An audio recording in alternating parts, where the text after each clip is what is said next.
اللي خايف يروح الاهلي جاي يطوح. الاهلي يقبل هديه فاركو بعد لما ادى بيراميدز الجرعه كامله وكسبوا 3-2. وبجد الثلاث نقط دول يا فاركو انا مش هنساهم لك يا حبيب اخوك.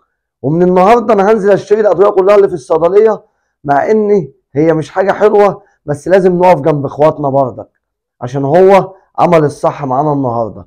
الاهلي يفوز على حرس الحدود بخماسيه زي صباح الخير كده لما بنقولها على الصبح. الاهلي يصل نقطه 46 في المركز الثاني خلف المتصدر بيراميدز صاحب المركز الاول برصيد 47، وفاضل على الدوري نقطه.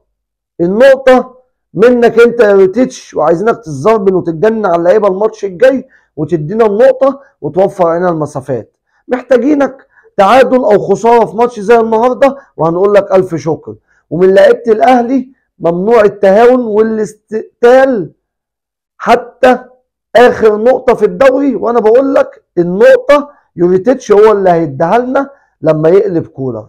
بجد احنا مش عارفين نقول دي تقسيمه ولا الاهلي نفسه اتفتحت بعد اما بيراميدز وقع ماتش النهارده. ودي معنويات جامده جدا ظهرت النهارده على اللعيبه.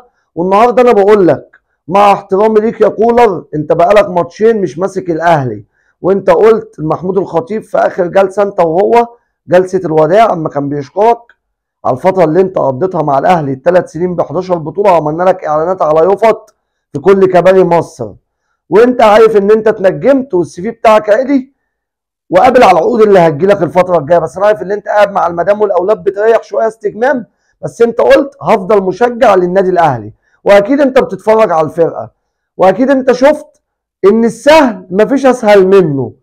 عماد النحاس النهارده لما بيبدا في ماتش زي ده بتشكيل عادي جدا جدا جدا وبيلاعب لعيبه انا بقول لك راجعه من الاكتئاب اللي انت كنت مسببه لها، واديك شفت اللعيبه نازله بتعمل ايه. انا النهارده اول مره اشوف الاهلي كسبان 5 جميع المراكز بتسجل، خط النص، الوينج، الباك، المهاجم، والناس نازله تلعب لعب، خصوصا الشوط الثاني. انا اول مره اشوف لعب جماعي للاهلي. كوره بتبدا من اول الشناوي ويفضلوا ينقلوا في كوره ويطلعوا بالكوره لقدام، والكوره تتقطع يرجعوا يجيبوها من نص ملعبنا ويطلعوا بيها من غير بقى الكور العاليه وقطع الكره الثانيه والكلام اللي كان كولر مزهقنا منه، والكام لعيب اللي احنا كرهناهم من ساعه ما كولر كان بيلعبهم، خصوصا احمد رضا ابن اختك. عماد النحاس ما بيخلوش يشارك غير طبقا لرؤيته الفنيه، واحنا بنقول